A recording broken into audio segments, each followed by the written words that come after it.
Okay, so Lisa, Yes. I Hi. don't know if you remember, but Lisa is helping us with the LNEC modules, and Lisa is actually in San Antonio, Texas. So we are a worldwide production company here. Yes. So Lisa, I'm going to And turn I it over to you. thank you. I have actually module 6, and whenever I was looking through all my documents, I also have the ability to do their larger communications one.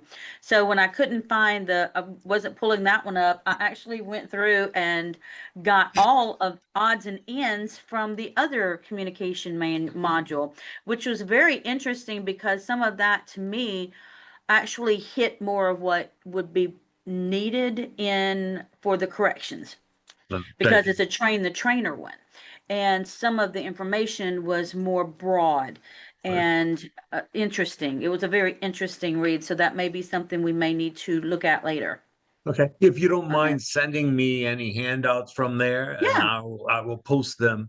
We were creating a special training page that folks can go Okay. back to and refer to. If you'll send me those extra handouts, I will post them at there as well. That'll be Okay. great. Yeah. Okay. Well, we can get started since it's kind of an interesting one. So, communication, you think about what communication is, and we communicate every day on a daily basis. But sometimes we don't communicate very interestingly, and we don't do a very good job of getting what our point is across. And a lot of that has to do about, is it effective? So our learning objectives today will be identifying important elements of effective communication, discussing the importance of interprofessional communication and communication with the individual with the serious illness and their family and caregivers, and maybe how also to describe the steps in communicating bad news. Sometimes communicating the bad news is difficult. And not only is it difficult for us, it's difficult for the person to hear. And that's where the communication breakdown happens. Now, in the domain 4, the social aspect of care, palliative care addresses the environmental and social factors that affect patient and family functioning and quality of life.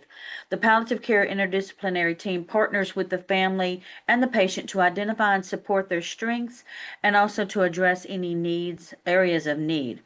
Communication is applied across all the domains of the National Consensus Project. Now, let's go over an overview of communication. Now, Jamie and I can talk all day long about different things, and I can say something to Jamie, and he may understand it from his point of view. And while I'm coming from my point of view, that's where sometimes when we're communicating back and forth, everybody comes from, as the young kids like to say now, their place of trauma. So they're listening from their point of view. We're explaining from our point of view. But you always have to build rapport.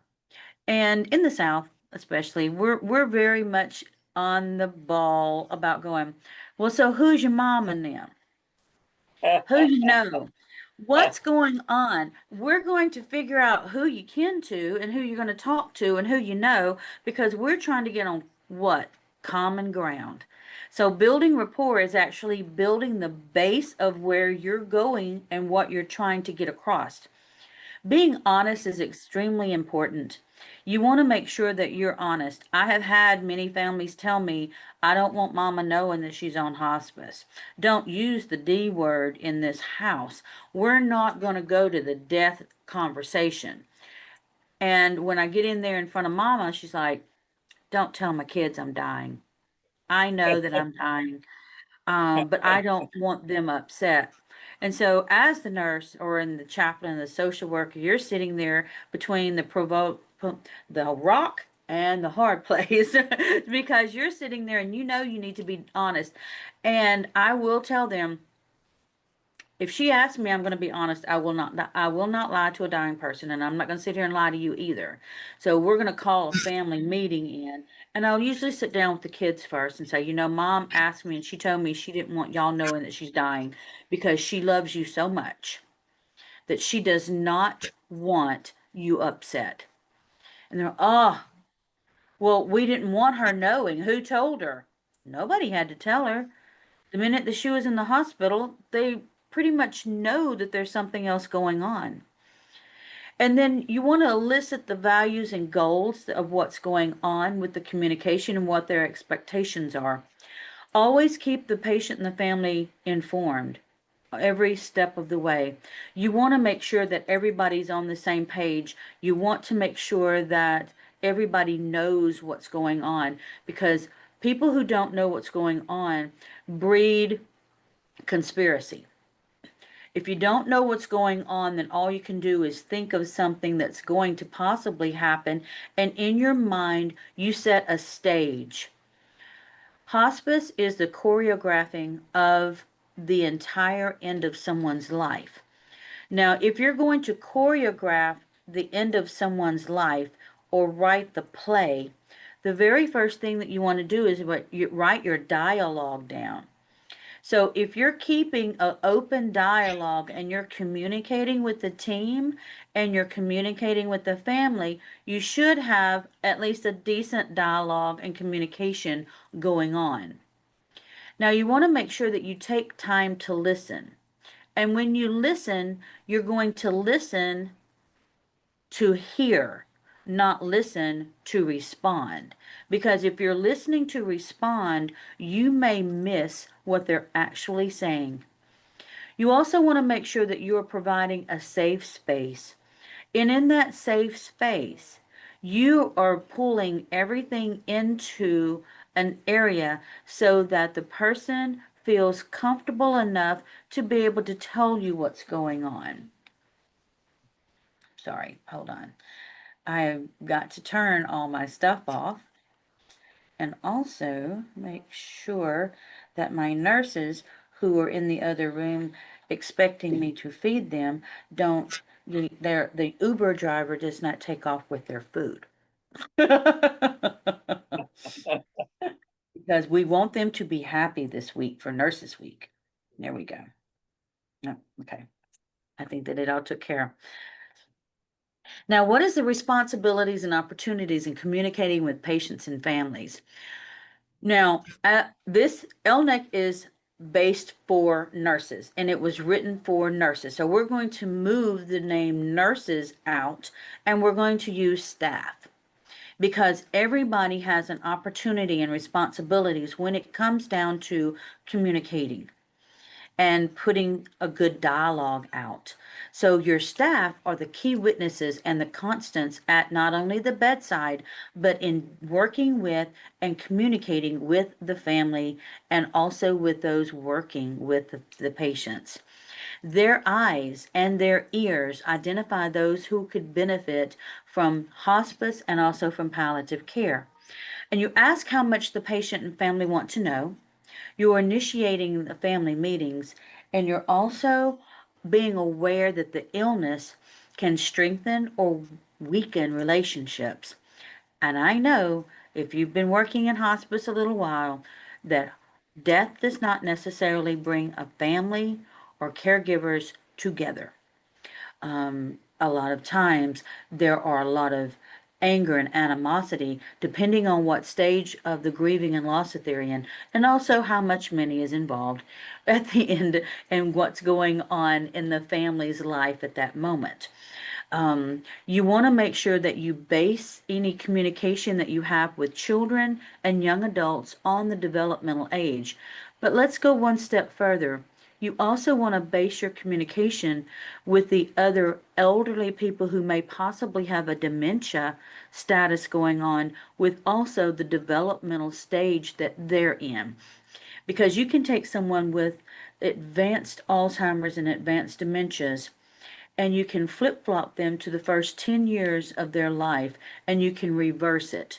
So as you're reversing it, remember that they may be a teenager, they may be a young adult, they may be a A 8, 7, 8, 9-year-old, they may actually be in the toddler developmental stage. So as you're communicating, you keep that in your mind because that also can help you be more effective when you're communicating. Now let's talk about ethical considerations, providing accurate and ethically sound information.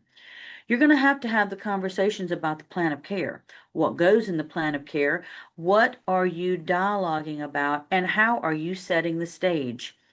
Now, I said earlier that this is a choreography, and this choreography of setting the stage for them to have the best care possible.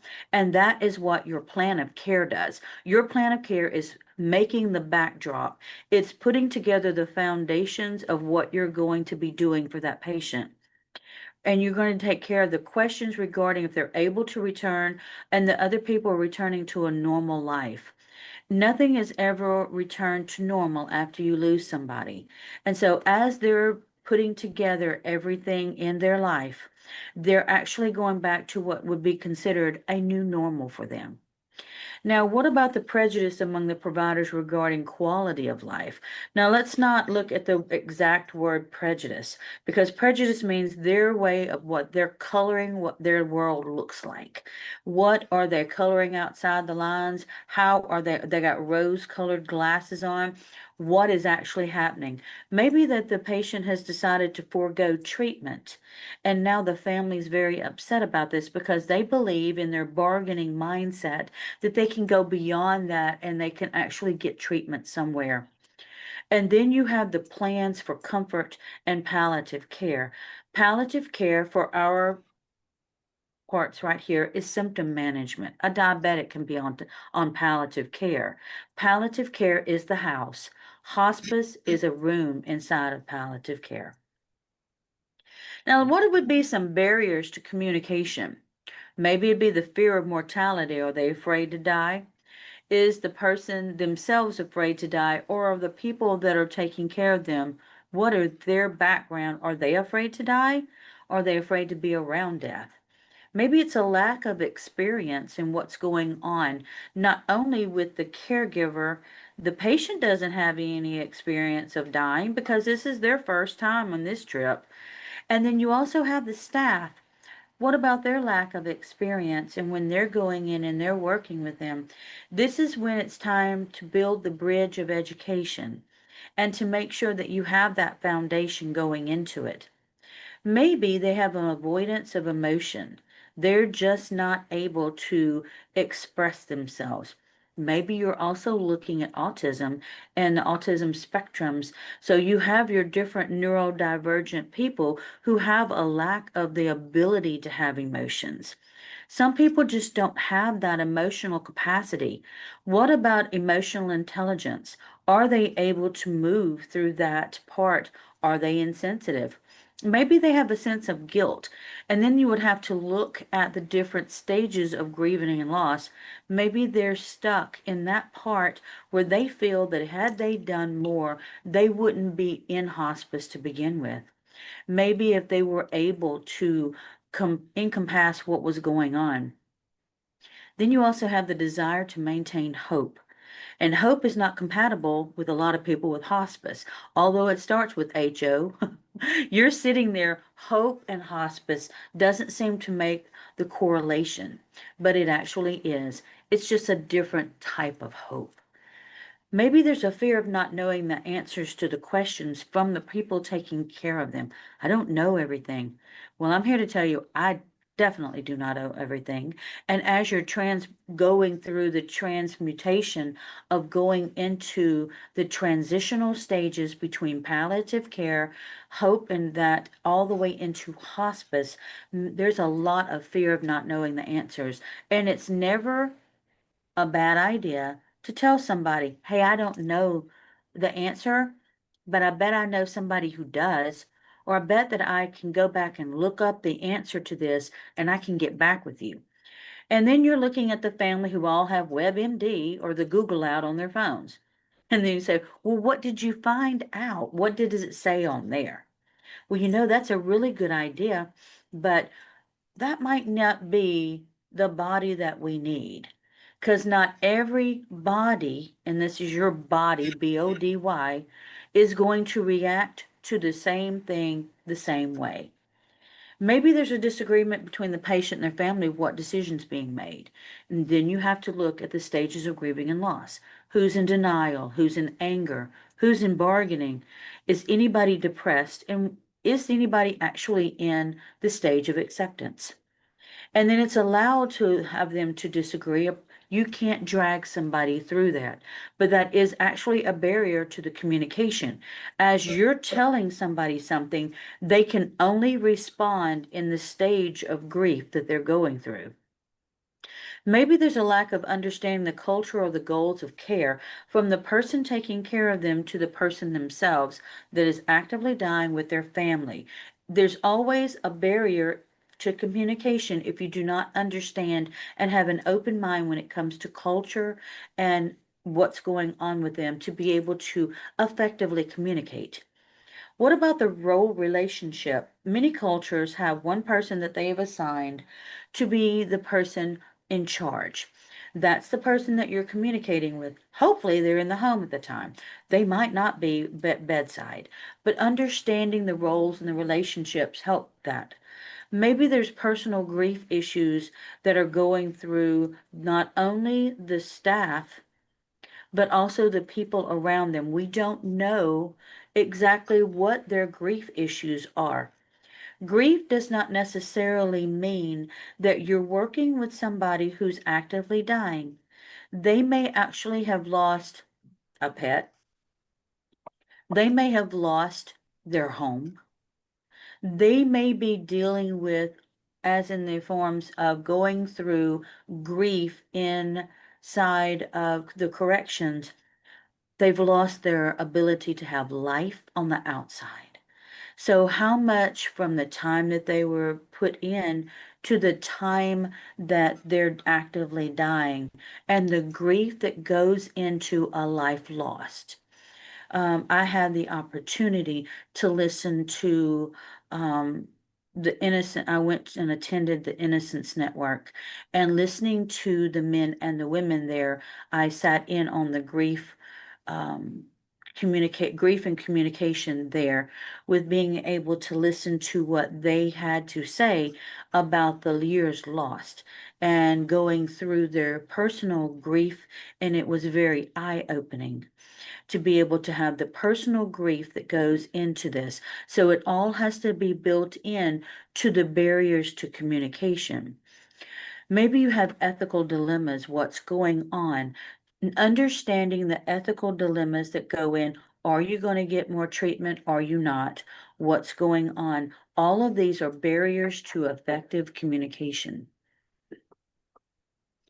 Now this will be sent to Jamie. Jamie, you have the slides on this one. That way they can watch this YouTube. It's not about the nail. Okay. It's a very good one to listen to, because sometimes it's not about the nail. Many times it's not about what we can actually see.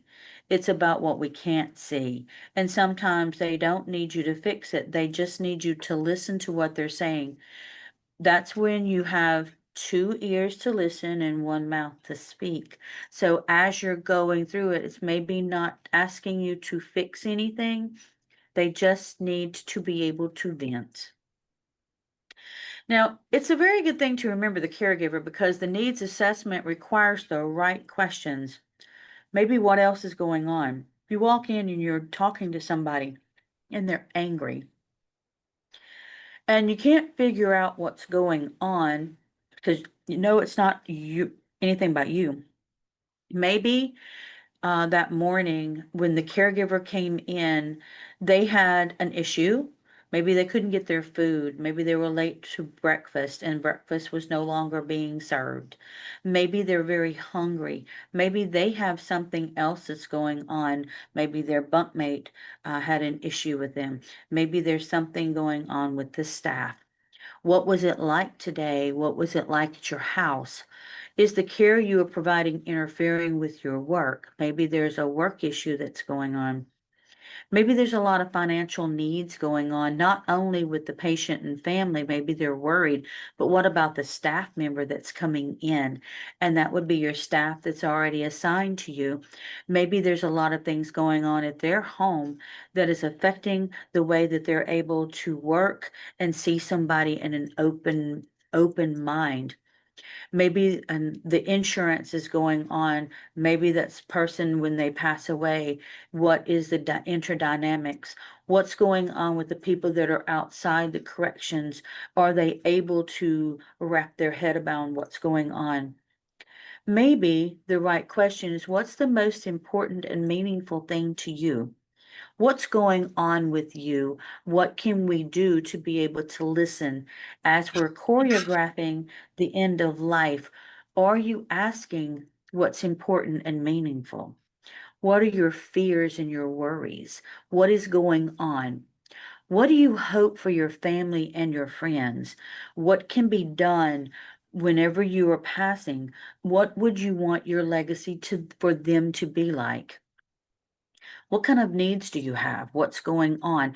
If you're working with a family and their extended family, what are their hopes and their dreams? What kind of needs do they have? And are there support systems?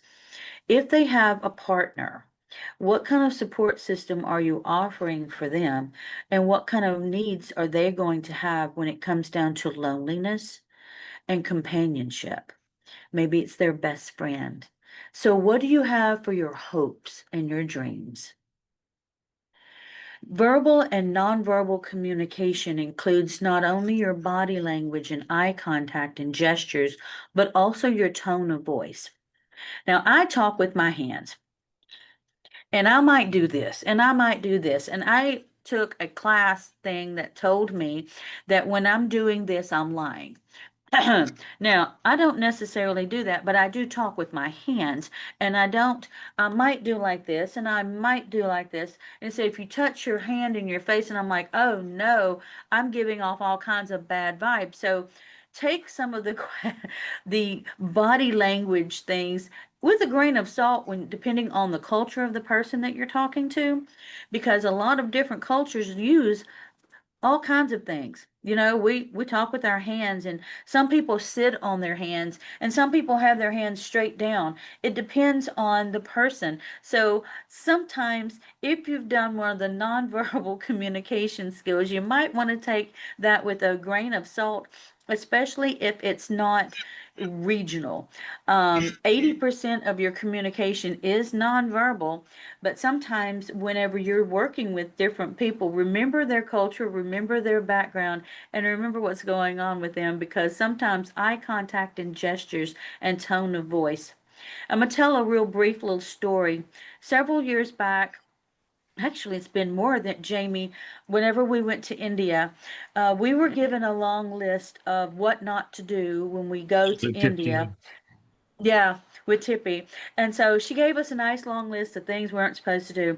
Well, it was a 15 and a half hour flight, and I'm sitting in the back and I'm talking to the little girl beside me, and we're having a real good conversation. And I was telling her I'm excited about this, and I said, well, I have this little sheet of paper, and I pulled out the sheet of paper, and on there it said, and I'm reading it out loud. Now, granted, this is a full flight, so there are people sitting right behind me and right beside me. And I'm reading it, and one of them says, do not make eye contact with any of the men over there because they'll think that you're coming on to them. Well, the guy that was sitting beside me was a Sikh that with the the head thing, and he started choking and started laughing really hard. And we both turned around. He goes, that is so not true. He goes, not for around us anyway.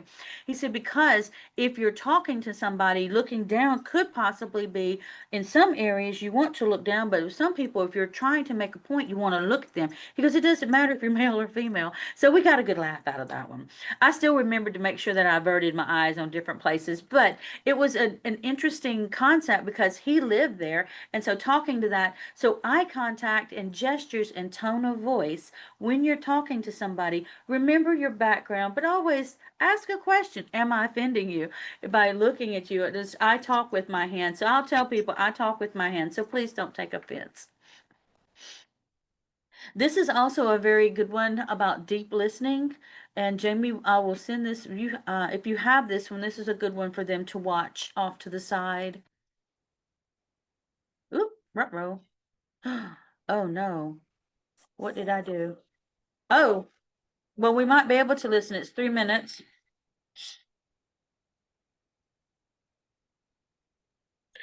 If you want to turn it on, don't forget you have to enable the sound. Oh, can you hear it? Not yet. Okay. Oh no. Okay.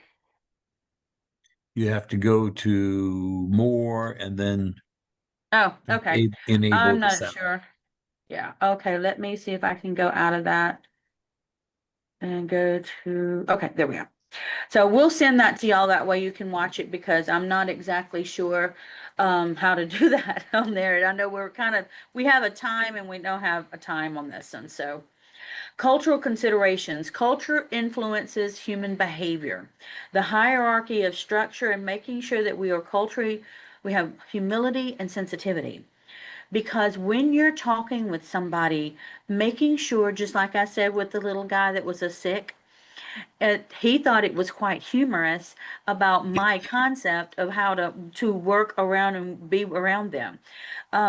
Making sure, and I read everything that I could. I'm also trying to be as open-minded as possible. And our culture also colors the way that we see other cultures. And it's always a good idea to walk into it and make sure that we know what the hierarchical structure is, who's in charge in the families, and also cultural humility. Let them know, I've never been in a home, this home.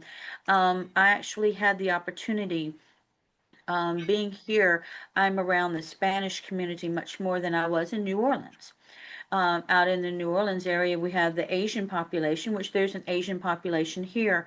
I'm also learning here, since I'm doing hospice here, there's a much larger Middle Eastern influence. So I am learning to make sure that I am learning cultural humility here because I'm not sure. I want to make sure that I'm doing the best things here for you and your family and who is in charge and making sure that I don't offend. So I'm always trying to second guess myself when it comes in and making sure that I'm prepared and also that I listen to what's going on. We always remember that we do not know everything. So we're always learning and we're learning and learning and learning. Attentive listening. Setting the right atmosphere. This one's a difficult one to make sure because you never know how you can set the atmosphere as you want and as you can, but sometimes you're just doing the best that you can in the atmosphere that you're given. Does the patient need or want to talk, or are they limiting what they are saying? Are they limiting it around certain people because they understand that that person can't handle the conversation at hand? If, so I will try to make sure I learn to read a room.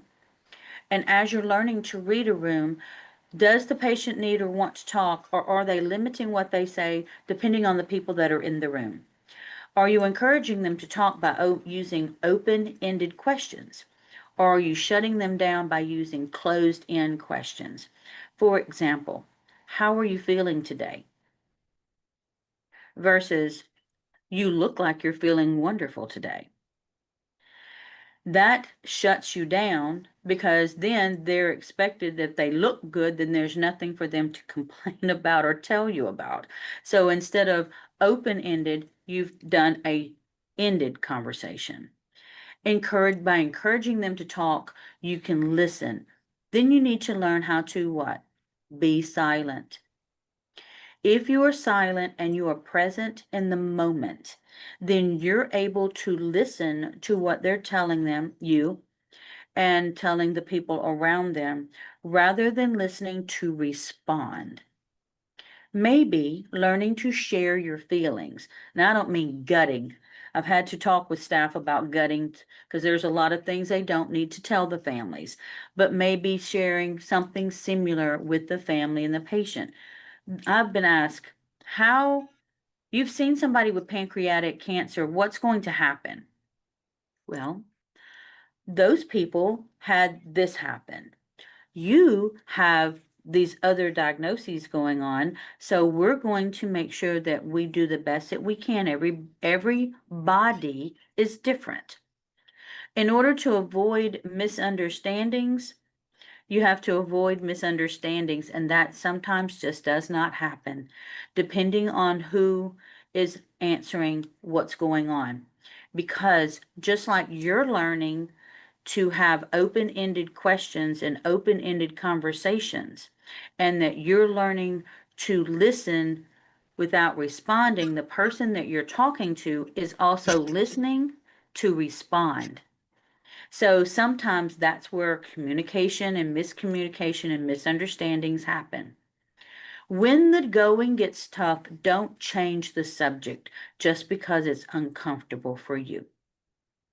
Because changing the subject shuts down the conversation and also ends your attentive listening. Maybe take your time and give an advice, because sometimes the advice that you're given is only from your past experiences. We can only do what we can do. So taking your time and giving advice, make sure that you're attentively listening, because the advice that you give may not be correct later. It may be okay right then, but then you'll have to come back and change it later. Encouraging reminiscing, going through pictures, going through albums, attentively listening to what's going on. You will hear and learn pearls of wisdom. And then helping to create legacies. If you're listening to what's being said, maybe you might find out that their grandbaby is going to be 6 on their birthday, on the patient's birthday, but that patient may not be there then. So are you creating a legacy for that baby? Because hospice is not just for the now, we are also for the next several generations. What we do now affects the next 7 generations. Because as you're going through, you're creating legacies. This one has, the communication one has an awful lot of videos for people to watch. And so these will be going through as it comes through. Listening and learning and bearing witness. Bearing witness is probably one of the hardest lessons that we learn in our life. And in the Bible and different religions, it does talk about being the ability and having the ability to bear witness.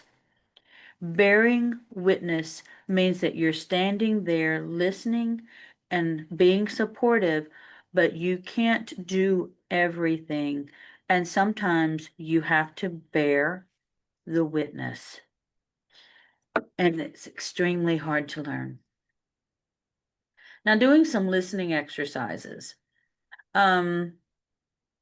Communication techniques such as the words.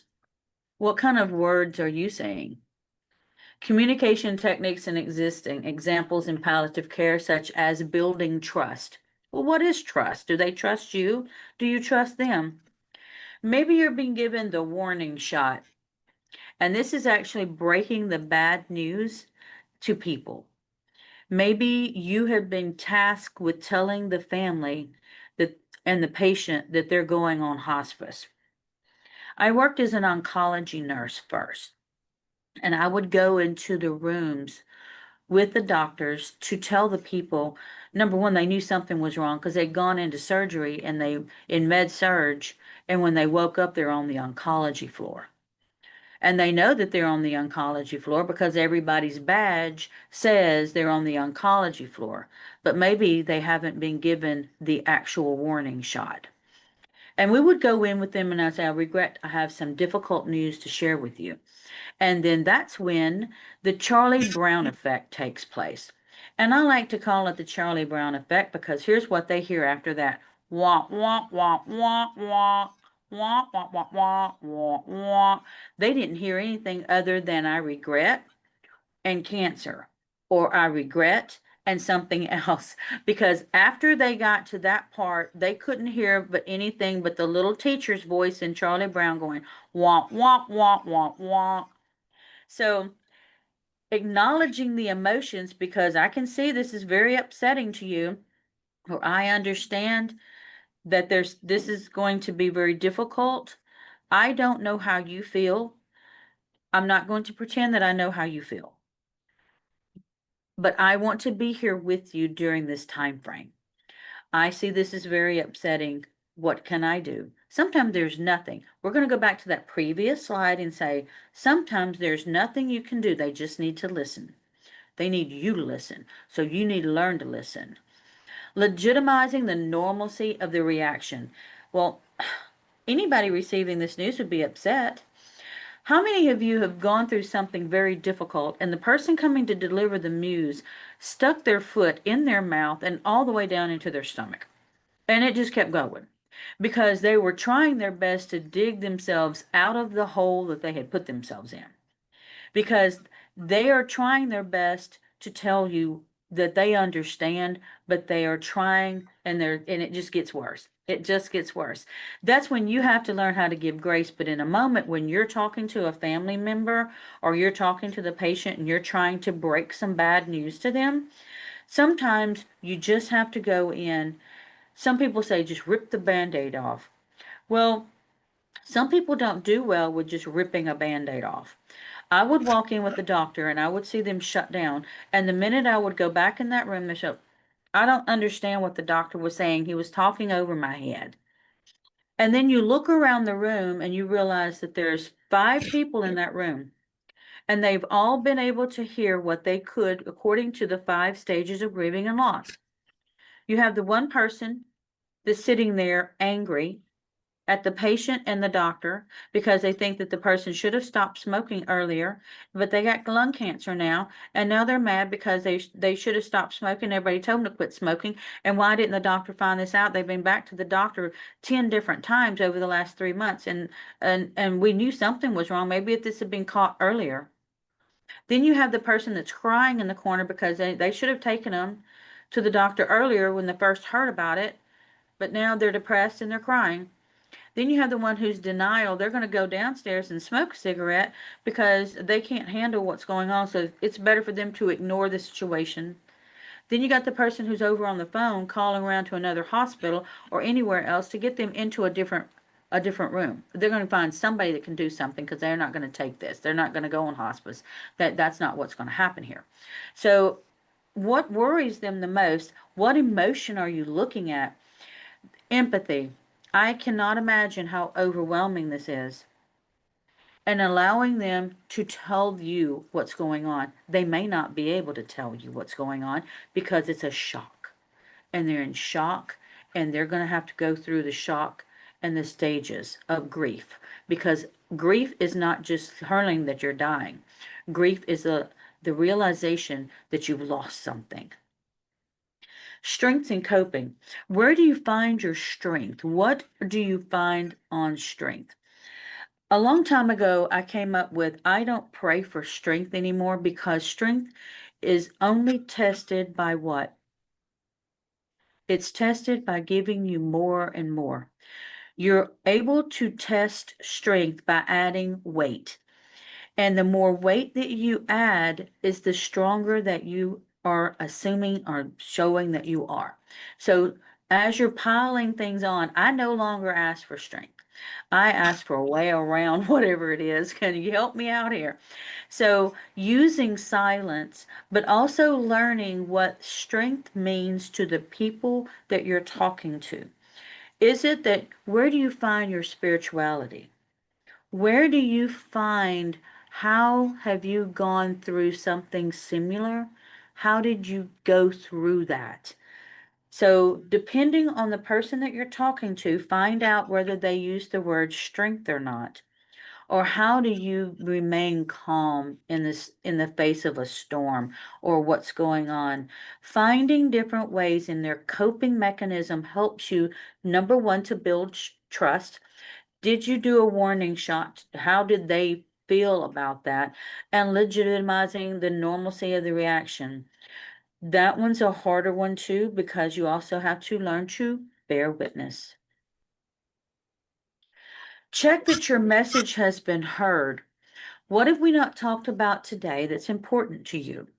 What would you feel like you need to be when we're putting together your plan of care in order for you to be able to do this? Now, summarizing and restating, let me double check that I understand what you said. You can double check by repeating back to them. I'm going to repeat back what I understand that you said. Let me know if this is what you understood. I understand that you said that you're going to bring your mom home from the hospital back to your house, that you do not want hospice or you do want hospice, or what is going on. And they will tell you, yes, we're going to take them home. We're going to seek more treatment because this is what we want. Well, the hospital said that you're going to need a bed and different things. So I'm going to go back and talk to the social worker, and we're going to go with palliative care, which is symptom management. Now we're going to have to see how we're going back and forth. I'm telling them and I'm restating so I understand and they understand where we're at. Using the D word as appropriate to culture. Because you're so ill, I believe you're dying. Whoop, I'd never use that one. Because number one, you're going to have the hackles up and you're going to have a lot of very discontent people. I don't know when you're going to die. I could leave out of here today and be killed in a car accident. My time is up. So let us see what we can do to figure out where we're going to get you the best help and what can we do to help you. I'm here to work with you and support you, so you're providing support. Using nonverbal cues, you don't want to go in and start talking to them like this. Hands crossed, nose down. We're going to be doing this. Because then you come as over as authoritative instead of helpful. Open palms. I would like to be here to help you. Explain to me what we can do to be able to help you through this time. Expect conflict. Always expect conflict, because nobody's going to hear you through your communication skills. They're going to hear you through their trauma and through their perception of what's going on and their stage of grieving and loss. Articulating empathy. They use the number nurse, naming it, understanding, respecting, supporting, and exploring. So you named what's going on, understanding what's going on, respecting the differences and respecting what's going on, supporting what's going on, and then exploring what's going on. So if you're naming it and you're understanding it, then you're able to articulate empathy. Now, communicating strategies to facilitate end-of-life decisions. Initiating end-of-life decisions, you have to sometimes, and you have to use the words death and dying.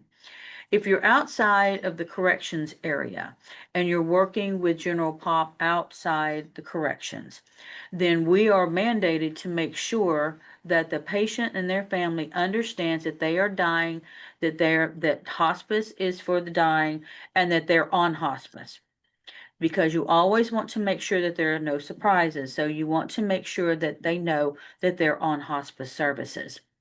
Now, this little bitty vital sign video is actually a really good one of resetting goals and in order to maintain hope. Hope is actually different. So you have different hopes and you're resetting the goals. Your goal when you started life is now altering.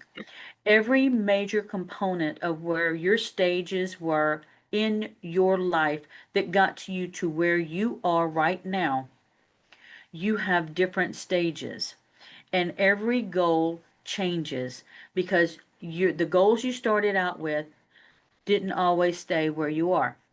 When I was 18, I wanted to be a teacher. I went to school to be a teacher. I wanted to teach people, and I wanted to teach high schoolers. I thought that was really what I wanted to do. When I was 23, my mom died. I took a 400 level sociology class on death and dying and learned about hospice.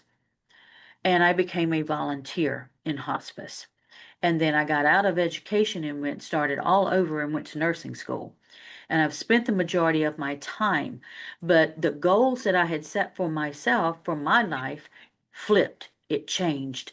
So our lives during different time frames of our life, we have to reset goals because they no longer serve our higher good. Our goals are continuously morphing and changing. And then you clarifying benefits and burdens are what are the benefits and what are the burdens, and find out what the family and the patient, what their concept of benefits and concept of burdens. Is the patient seeing themselves as a burden?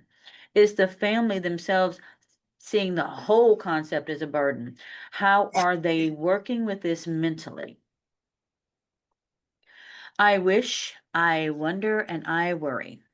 I wish statements demonstrates empathy, but also addresses the limits of treatment.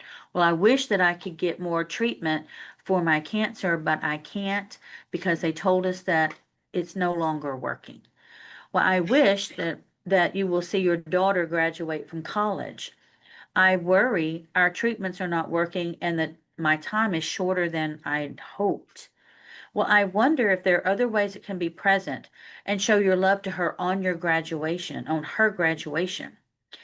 And then that's where you come into she's graduating in 6 months.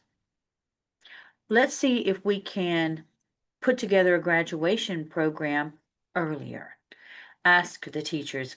We know that she's not really going through graduation, but she really would like to see her graduate from college. What can we do to set something up? And hospice is really good about this, putting together small things. Sometimes it's the small things that demonstrates the empathy, but also addresses the limits of the treatments that are occurring. I wish, and I wonder, and I worry. Remember to communicate exceedingly well with the staff, coaching and encouragement. Good communication with your staff leads to better care for the patients and their families.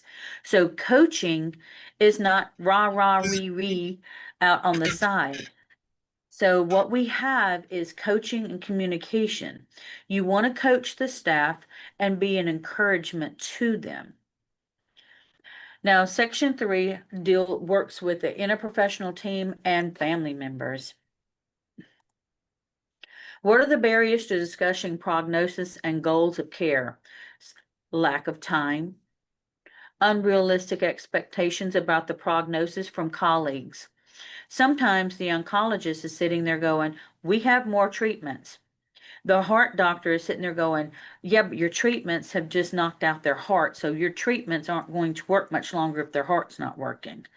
And so you have different expectations according to the prognosis from your different colleagues in the hospital. If the different doctors need to be brought on board to write an order to work with the end of life care. So working with end of life care, a lot of times one doctor that wants them to continue with treatment won't write the order for hospice. So more has to be done with educating them for about the prognosis and what's going on. Maybe there's a lack of discussion about the prognosis and what are actual goals of care. The patient themselves may not want any more treatment. Difficulty in finding records of any previous discussions. Has anybody ever talked to this person about this before? And there's nothing documented. There may be something that was said, but maybe the staff in the hospital was afraid to document it because they didn't want to make the doctors angry.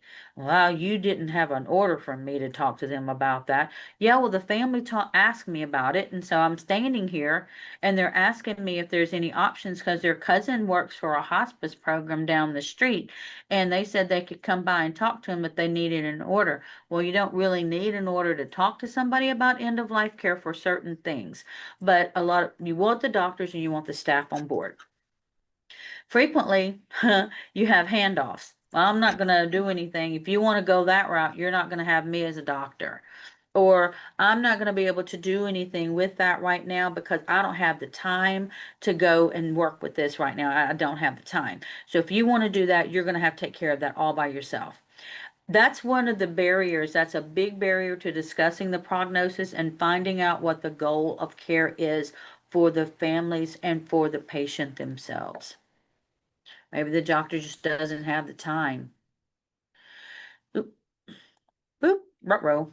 I need to go backwards in time. Let's see. Ah, family meetings or staff meetings or companionship meetings. Ask the patient who they want in their family meeting.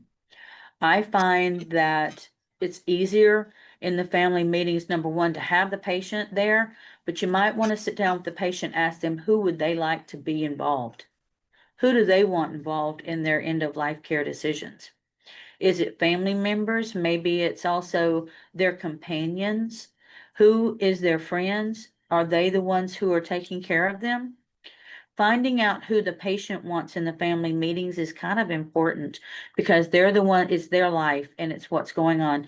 Now, say the patient's not able to make any determination because of Alzheimer's, dementia, maybe they're already in a coma. So then you're going to bring the family into a meeting to have as much as you can with them to be able to sit down and make a determination of what's the next step.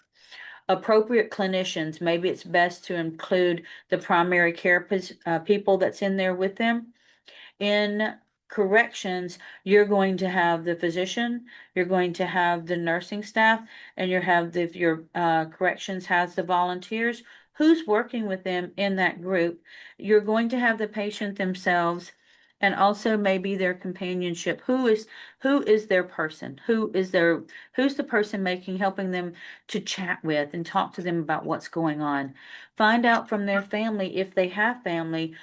You want to bring them in and to make sure that your goal is to enhance communication, not shut it down. But also, if you're asking the patient who they want involved and they're able to make that determination, listen to who they want to be involved. It also depends on your own policy and procedures of who can and can't come in. Family meetings, when the patient has differing abilities or cognitive impairment, identifying unspoken wishes. What is their wish? Do they want to be involved? What do they want to do? I know that some patients that in corrections have compassionate release. What is going to happen if they do have compassionate release? What's going to happen if they're not approved? So if you're going to do wishes, make sure that it's in the bounds of what you can actually do. Inviting others to assist in the decision making. Who's in your decision making group? If you're listening and you're talking and you're developing rapport and trust, as you're communicating with everybody, it's good to have the long-term plans. If they're able to leave on compassionate release, who's going to be the handoff? Are they going to have the support that they need outside? And what's going to happen? Do they want to stay inside corrections because that's their life and that's their family and that's their companions? They don't have anybody on the outside that can do that. So putting all of that together helps to be able to make sure of what's going to happen. Introducing advanced directives early. You want to talk to them about what they want done or if they don't want anything done. What's going to happen when you're recognizing the differences and the similarities of what's happening at the end of life. This is actually a good one for the clinicians. They're on board, guide and talk and conducting a family conference. How do I message the effectiveness of palliative care to my colleagues or the people that I work with? Improved goal concordant care where the values and beliefs are clarified. Are your goals aligned with the values and belief systems that's going on? Ooh, I'm sorry. I've got myself on I can't see my time frame. So Jamie, make sure that you listen to me. It's 2:05. Okay. I think, yeah, Arthur had to leave. Improve clinical care, better care coordination, and more efficient use of resources in order for a cost avoidance. You don't want to do anything that's going to cost your other people that are working more money. So you want to make sure that everybody's values and beliefs are clarified and the people that you're working around can actually come aboard and that everybody aligns up And that actually helps with the improved clinical care. Your intra-team communication is vital, especially between the staff and the doctor. It should be collaborative, it should be effective and frequent. You want to make sure that you document continuously and always expect that there'll be some type of conflict. Now, when people say conflicts, conflict can be, well, you used a blue pen and I really needed it in black.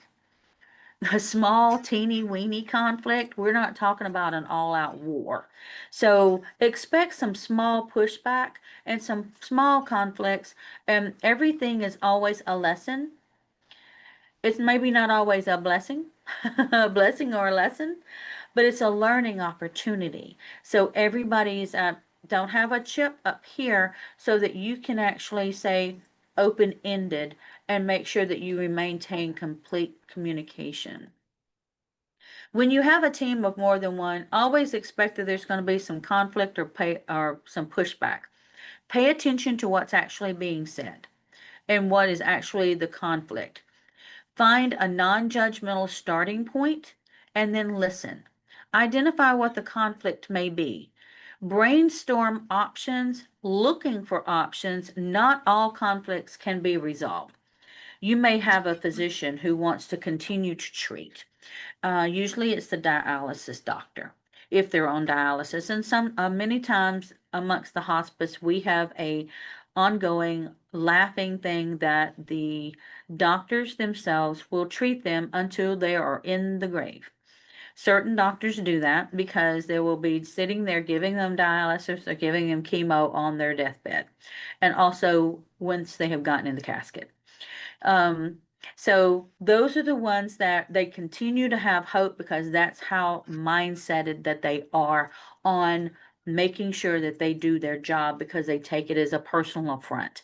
And that's part of, we're going to fix this. Not everything can be fixed. So looking for options, brainstorming the options, identifying what the conflict is, even if it's minor, finding that non-judgmental starting point. Listen to listen, don't listen to respond. You can respond after or not give it advice until after you have listened and weighed all the options, and then paying attention to what's going on and who's involved. Now, if you're communicating with professionals who's unfamiliar with or reluctant to consult palliative care, honor the relationship they have with their patient, maintain a professional relationship, and be specific about the ask. The nurses on the medical unit state that Mrs. James has pain and dyspnea, shortness of breath. Mrs. James' daughter believes her mother's functional status is declining, and the doctor's going, no, we're doing stuff for her. And so they don't want palliative care and they don't want a hospice consult.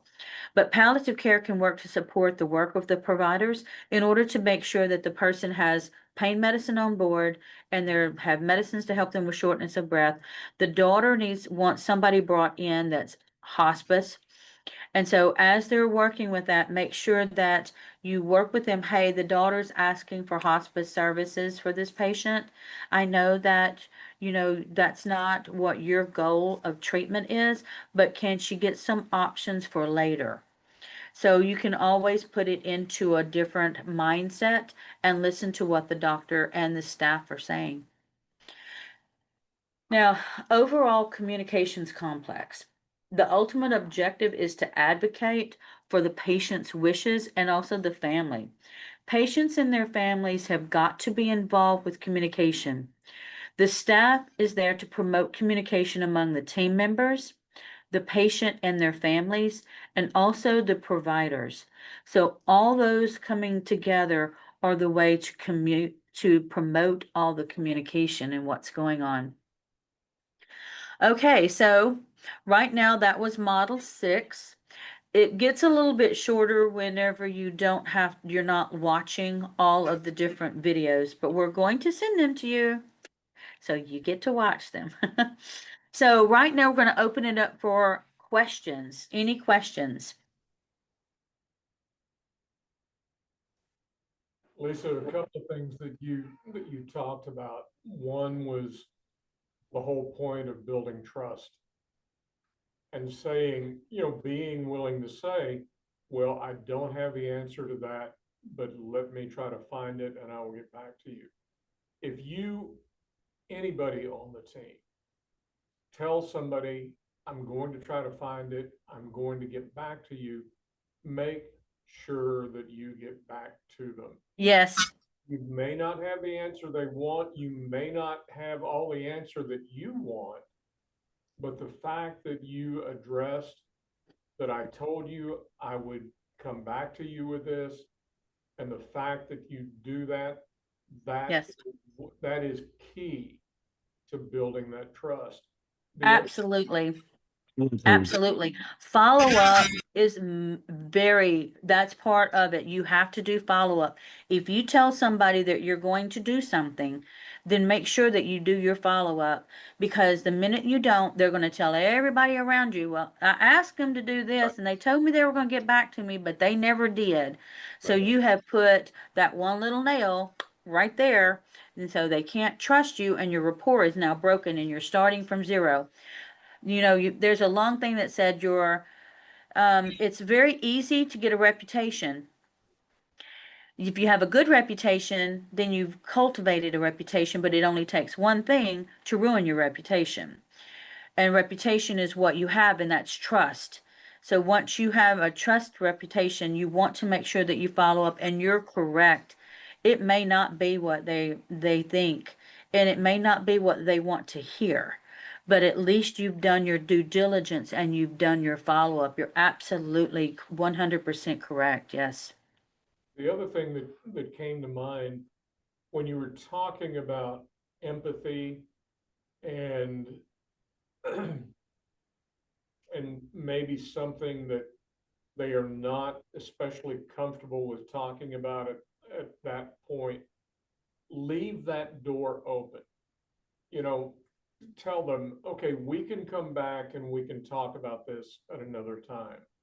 Or, we can talk about this when you're ready to talk about it. Leaving those doors open, even when it may not be a particularly comfortable situation, and well, it goes back to the trust thing as well. As if you don't have the answer, say, well, let's come back and we'll talk about this at another time. Leave those doors for communication open. Yes. Circling back is always a wonderful idea and an option, making sure we'll circle back to this later. If there's something else we can talk about, keeping that door open. Absolutely. Communication is always circling back and being able to admit whenever you're sitting there talking. I have put my foot in my mouth on so many occasions. And I've had to circle back myself and tell them, I was incorrect. I did not have all the information available to me, and I didn't do what I needed to do for you, and I apologize. Let us revisit this again, and I promise I will do better on this one. I didn't have all the information, so it's always good to be a little self-effacing on things, and also to make sure you keep your circle in your dialogue continuously, because you may have to circle back to something 20 times. But it also depends on their ability to communicate back to you, because the information they have on their own self may not be what they hear the next week. And with hospice, they're continually morphing into a transition stage, and they're continuously, what you see today may not be what you see next week. So you're continuously circling back to different levels. It's amazing. Another thing you talked about was reading the room. Sometimes you may pick up on there's one or two people in that room that just aren't ready to handle something. Yes. That's a good time to say, okay, maybe we need to come back to this a little bit later. Yeah. It gives them the chance to deal with it. But it also gives you maybe a chance to develop a different approach. There are sometimes that is helpful. So. Yes. Yeah. It takes a while to read a room. I had a nurse that I had to write up once. She didn't use her inside voice. She was humming the Twilight Zone out loud, and I had the family called me, and I'm like, she did pardon? They said, well, she was humming the theme from the Twilight Zone, and I'm sitting there going, you mean the do do do do do do do that song? And they said yes, and so I had to call her in and talk to her, and she didn't realize that she had used her outside voice. But yes, communication's important, but it's also the staff that you have to be able to make sure that they learn to read a room and also learn how to edit themselves on Yeah. things. Thank you. Any other questions, concerns? No? Okay. Well, Jamie, I'm going to make sure that you have, you Yeah. got it? Okay, Yes, wonderful. I just Okay. want I just want to remind everybody on here that these are your contacts in terms of this training session, in terms of our telephone numbers and our email. If you have questions, please feel free to send us those questions. I also want to remind everybody we're very grateful to the Franciscan Missionaries of Our Lady for FMOL for making your continuing education credit possible.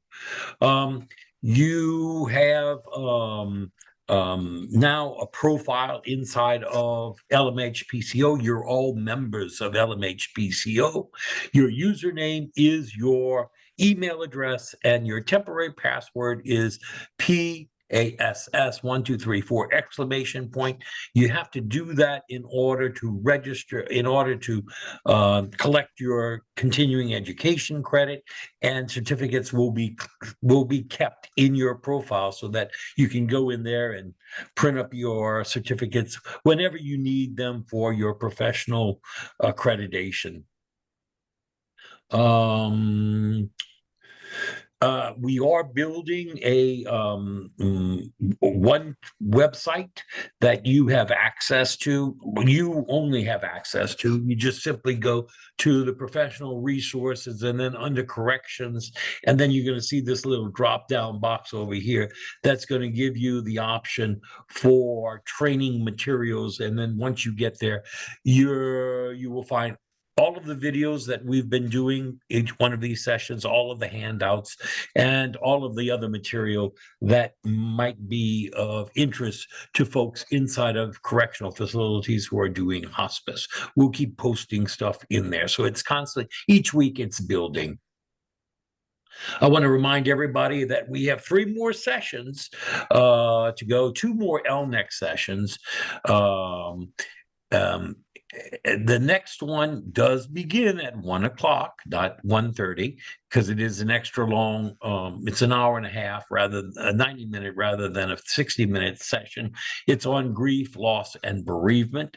It's next Tuesday, beginning at 1 o'clock. Please be here on time.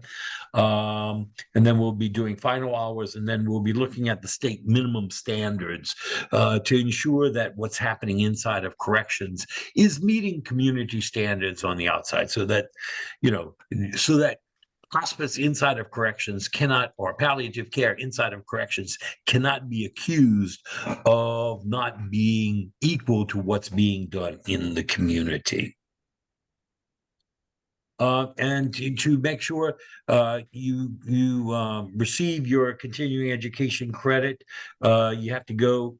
Within 24 hours, you will receive an email from me that will give you the link to that survey. You have to complete the survey in order to get the certificate. I want to remind everyone that you have to have been present for today's session in order to collect this. Only the ones who are on today's call are going to be able to do this. Even though we have videos, we cannot award continuing education by just looking at the videos. The videos are there for you to go back and rehash or review some of the material that we've been covering. And I know some folks came in late, so you may want to go to the beginning of the video and look at what Lisa was talking about at the very beginning. Yeah, so those are all the instructions. I would ask everybody on today's call to please now put your name and your email address into the chat box before we conclude today's session. And that way we can make sure that everyone gets the continuing education credit.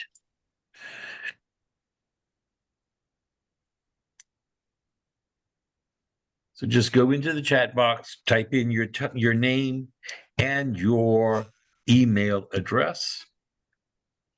And with that, I thank you all for your time and your attention and the work that you're doing inside of corrections, whether it's in Mississippi or in Louisiana.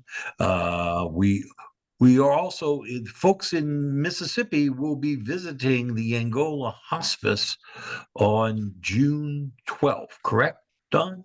Correct. June 12th. So we'll be giving you more details about that as we get closer to that date.